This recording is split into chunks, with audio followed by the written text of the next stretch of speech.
Section 2. You will hear an extract from a talk about cars.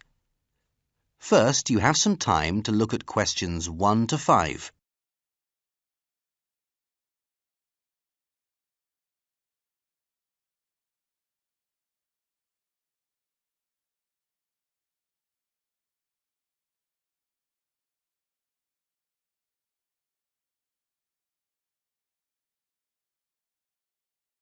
Now listen carefully and answer questions 1 to 5. Today, many people own a car, and cars have become a common sight around the world. But how did all this come about? In our report today, Jeremy Pemberton gives us a brief history of the motor car. Well, the first thing you should know is that no single individual was responsible for the invention of the car, or automobile as we call it in the States. The important thing to remember is that the car developed slowly over time, as hundreds of people sought to produce a motorized vehicle.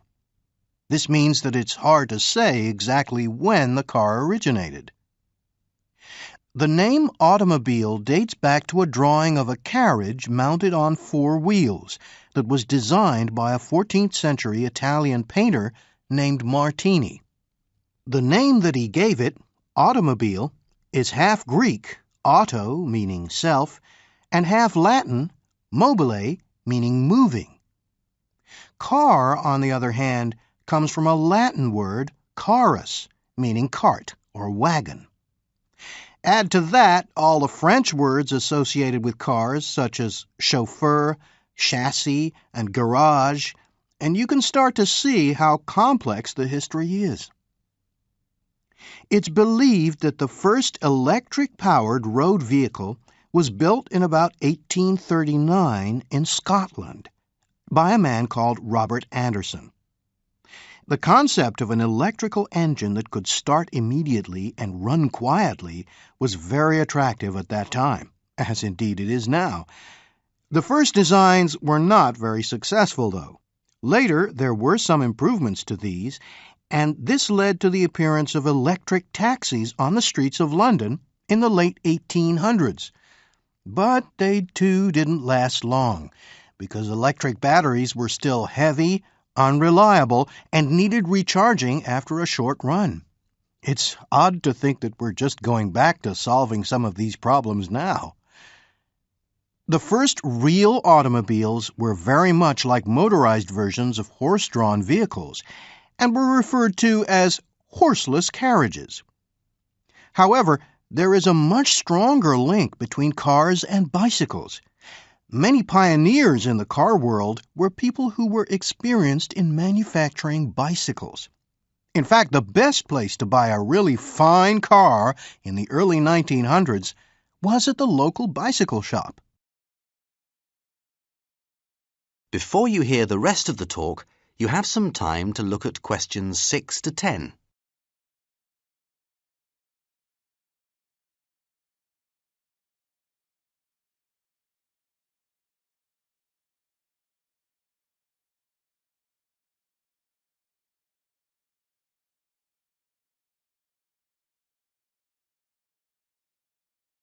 Now listen and answer questions 6 to 10.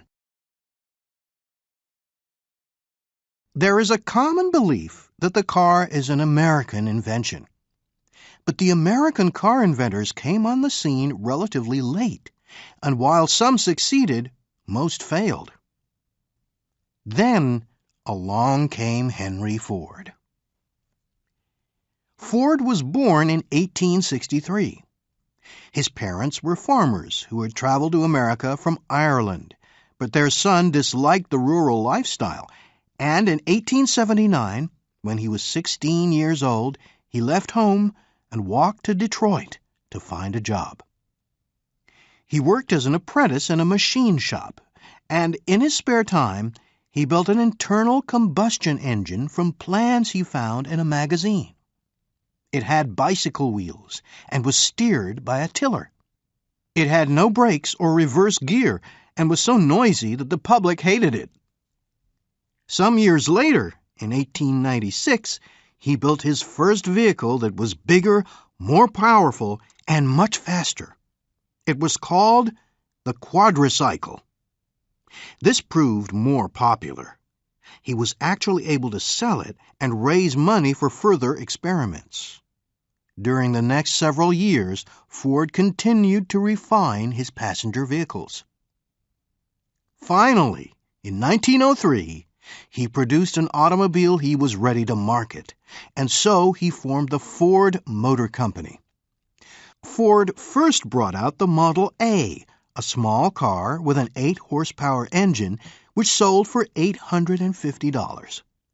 The next year, the Model B Ford was added, which sold for $2,000. In 1906, Ford added the Model K, which Ford lost money on because it was big and expensive. At this point, he decided to concentrate on a light, simple model that could be sold inexpensively. The new design was called the Model T, easy to operate and repair. Customers responded to the advantages of the Model T, and production increased.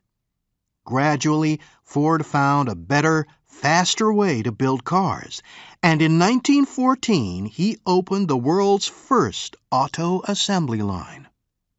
Suddenly, a car could be turned out in 93 minutes. By 1924, half of the cars in the world were Fords. The Model T sold for $290, and profits piled up. Henry Ford did not create the automobile, but it was he who led the manufacturing revolution. He said he would ensure that just about everyone had a car. He kept his word, and life has never been the same since.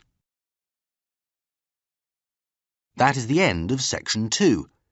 You now have half a minute to check your answers.